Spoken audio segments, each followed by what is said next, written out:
오는 4월 26일은 체르노빌 원전 사고가 발생한 지 정확히 40년째가 되는 날입니다. 유럽에서 체르노빌은 오랫동안 거대한 비극으로 다뤄졌지만 더 이상 재난의 상징에만 가두려는 분위기는 아닙니다. 유럽연합 집행위원회에서는 탈원전 정책에 대해 실패를 인정했습니다. 탈원전을 결의한 나라들도 속속 결정을 뒤집고 있습니다. 우리나라의 천재 일우의 기회라고 생각합니다.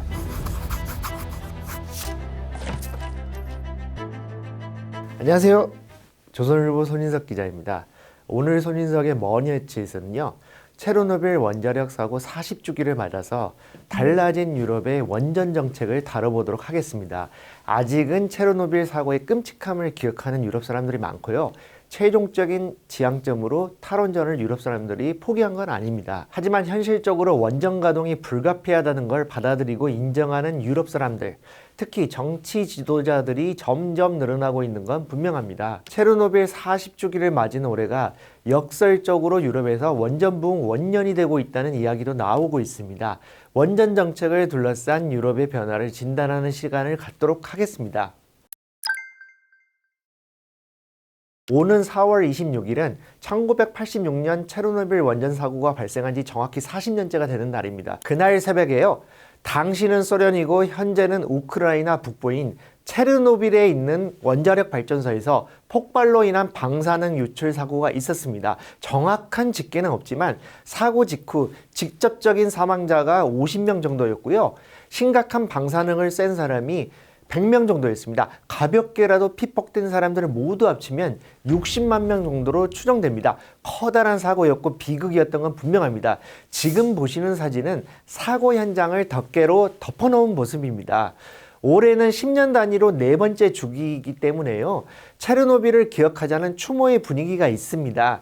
CNN의 경우 내셔널 지오그래픽과 공동으로 다큐멘터리 시리즈로 3월 초부터 체르노빌 특집을 방영했습니다. 이달 초 영국 런던에서는 우크라이나계 민간 싱크탱크 주최로 체르노빌 40년을 뒤돌아보는 토론회가 열렸는데요. 체르노빌의 유산을 오늘날 유럽의 환경과 안보 구조 속에서 재평가하는 것이 목적이었습니다. 체르노빌 사고 이후 이어진 방사능 오염도 뒤돌아보면서 당시 참상도 회상했지만 유럽이 러시아산 화석연료 의존에서 벗어나려는 과정에서 원자력과 재생에너지의 조합이라는 이른바 환경안보 전략에 대해서도 논의를 했습니다. 이렇게 환경안보 프레임으로 옮겨가면서 원전이 단순히 위험하다는 생각에서 벗어나서 러시아 같은 권위주의 국가의 에너지 무기화를 견디는 안보책의 한 축으로 재해석될 여지를 다뤘습니다. 4월 중에 불가리아 소피아에서도 체르노빌의 재조명이라는 주제로 국제 컨퍼런스가 열릴 예정인데요. 역시 대형 재난 사고로서 체르노빌을 다루면서도 동유럽의 에너지 주권을 찾아야 한다는 의견도 나올 예정이라고 합니다.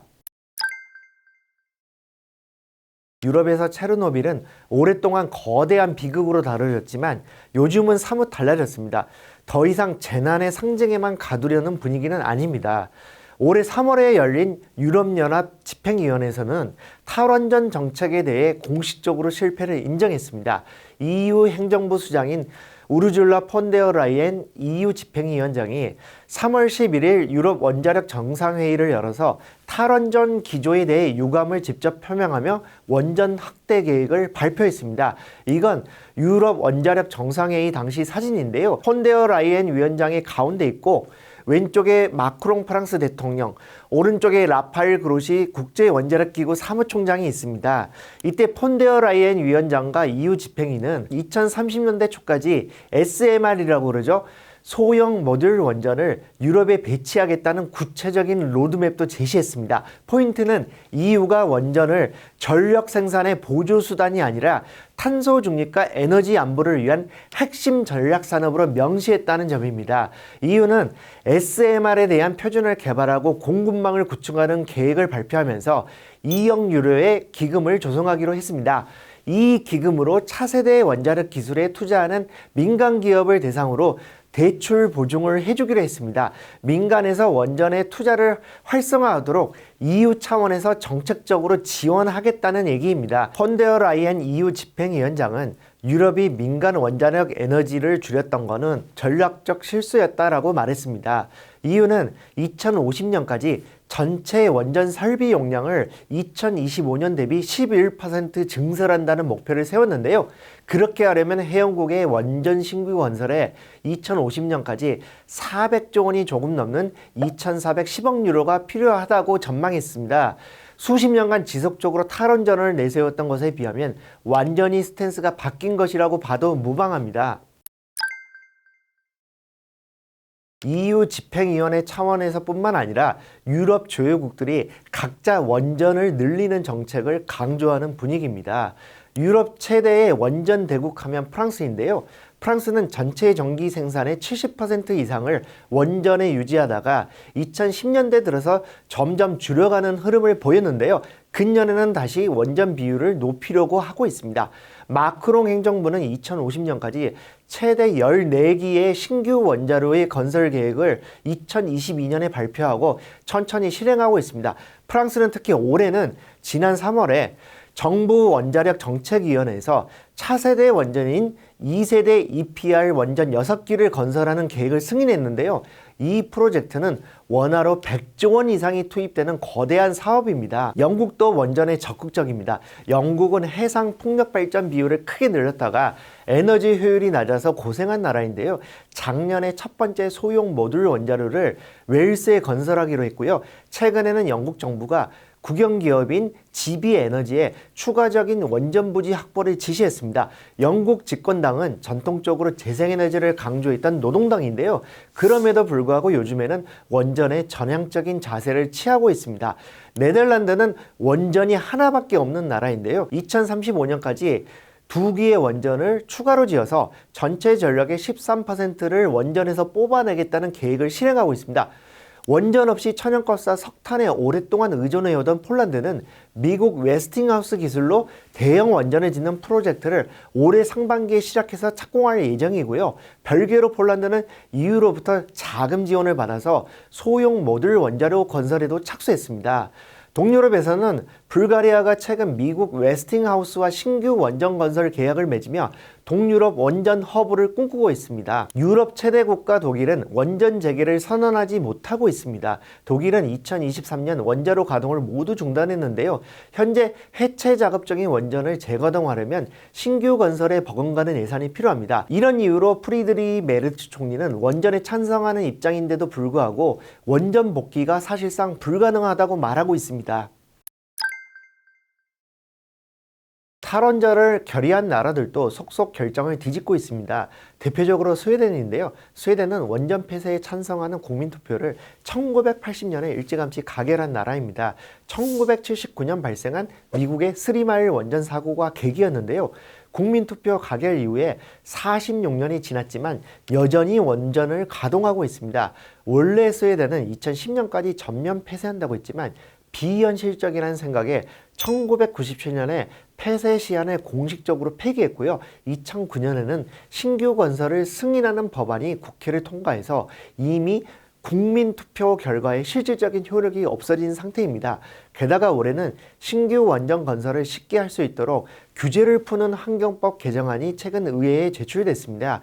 기존에는 지정된 장소에만 원전을 지을 수 있었지만 전국 해안 어디든지 적합한 곳이면 원전 건설이 가능하도록 규제를 푸는 방안입니다. 체르노빌 사고를 지표적인 계기로 삼아서 1987년 탈원전을 국민투표로 가결한 이탈리아도 변화의 조짐이 확실합니다. 조르자 멜로니 총리가 2024년부터 본격적으로 원전 재도입을 추진 중인데요. 작년에 이탈리아 정부는 원전 허용법이라는 걸 통과시켜서 원전 재도입을 적극적으로 시작했습니다. 이탈리아에서 작년 연말 실시한 여론조사를 보면요. 원전 찬성이 50%였고 반대가 29%였습니다. 특히 MZ세대 사이에서는 찬성 여론이 훨씬 높은 것으로 분석됩니다. 작년에 한 이탈리아 여론조사에서는 원전 찬성이 52%였는데요. MZ세대는 평균치보다 훨씬 높은 63%가 찬성했습니다. 이 사람들은 체르노빌 사고 기억이 없는 세대들입니다. 벨기에의 경우는 국민투표는 아니었지만 연방의회 표결로 2003년 탈원전을 선언했는데요. 22년 만인 작년 5월에 신규 원자로 건설을 허용하는 법안을 의회에서 승인했습니다. 그렇게 해서 22년 만에 탈원전 선언을 뒤집었습니다. 유럽에서 원전을 다시 지으려고 하는 이유는 여러 가지입니다만 무엇보다 러시아 우크라이나 전쟁 이후에 전기요금이 폭등하는 바람에 에너지 수급 체계를 근본적으로 바꾸지 않으면 가계와 기업이 버티기 어렵다는 데 공감하는 이들이 늘었기 때문입니다. 독일, 영국, 이탈리아의 가정용 전기요금은 한국보다 3배 이상, 중국보다는 5배 이상 비쌉니다. 산업용 전기요금도 비슷한 가격 격차가 있는데요. 이렇게 전기요금이 계속 비싸면 가게가 버티기 어려운 데다 기업들의 원가 경쟁력이 떨어져서 도저히 외국 기업들과 경쟁을 할 수 없다는 위기감이 있습니다. 또한 러시아 우크라이나 전쟁 이후에 에너지 안보 개념이 부쩍 커졌습니다. 원전을 가동 안 하다 보니까 유럽 국가들이 러시아산 천연가스와 석탄에 지나치게 의존하게 됐고요. 그러다가 전쟁이 터진 이후에 에너지 수급이 원활하지 않아서 큰 공경에 처한 게 지금 유럽의 현실인데요. 에너지와 관련해서 러시아 종속에서 벗어나려면 원전을 짓는 게 불가피하다는 판단을 하고 있습니다. 그런 가운데 AI 시대가 도래해서 AI 데이터 센터를 지어야 하니까 전력 소요가 폭발적으로 늘어나고 있고요. 유럽 사람들은 환경을 중시하다 보니까 탄소 중립이라는 목표 달성에도 원전이 필요하다는 생각이 점점 커지고 있습니다. 유럽에서는 수십 년간 원전을 줄이고 대신 화석연료인 천연가스와 석탄을 많이 썼는데요. 이게 탈탄소 기조에 어긋난다는 지적이 많습니다. 온실가스 배출량은 원전이 다른 에너지원에 비해서 획기적으로 낮습니다. 영국 옥스퍼드대의 통계 사이트인 Our World in Data가 여러 자료를 분석한 바에 따르면 원전의 원실가스 배출량은 석탄의 160분의 1, 석유의 65분의 1에 그칩니다. 심지어는 수력이나 풍력, 태양광에 비해서도 원전의 온실가스 배출량이 더 적은 것으로 나타났습니다. 체르노빌 사고가 발생한 지 40년이 지난 지금은 원전의 안전에 대해 의문을 제기하는 시선이 많이 사그라들었습니다. 일단은 체르노빌 이후에 40년 동안 사람이 목숨을 잃는 원전 사고가 유럽에서 단 한 건도 발생하지 않았습니다. 2011년 유럽은 아니고 일본에서 후쿠시마 사고가 있었는데요. 이건 방사능 노출로 인한 즉각적인 사망자는 없었습니다. 대부분 지진과 해일 자체에서 사망자가 발생한 사건이었는데요. 유럽은 일본에 비해서 지진이 훨씬 적어서 안정적인 지질 환경에서 원전을 운영합니다. 그리고 비약적으로 발전한 안전기술 덕분에 재앙을 미리 차단할 수 있다는 자신감이 쌓였습니다. 이윤의 모든 원전은 극한의 자연재해나 비행기 충돌과 같은 비상 상황을 가정한 강도 높은 스트레스 테스트를 실시하고 있습니다. 특히 체르노빌 때는 폭발 시 방사능을 가두는 경납 용기가 없었던 게 피해가 컸던 직접적인 요인이었는데요. 쉽게 말해서 뚜껑이 없었다는 얘기였죠. 그런데 지금은 다중 방호 체계를 완성해서 비상시에 경납 용기를 요즘은 모든 원전이 갖추고 있습니다. 또한 사람이 개입하지 않아도 전력이 끊기거나 이상이 생기면 즉각 가동을 멈추는 안전장치가 보편화됐습니다. 또한 근년에 설계된 원전들은 AI를 활용한 이상징후 조기 발견 시스템을 갖추고 있어서 인간의 실수가 재앙으로 번질 가능성을 획기적으로 낮추고 있다는 평가가 나옵니다. 그리고 실제로 원전이 사망자 숫자로 체르노빌 사고를 계산해 넣더라도 다른 에너지원보다 적다는 분석이 있습니다.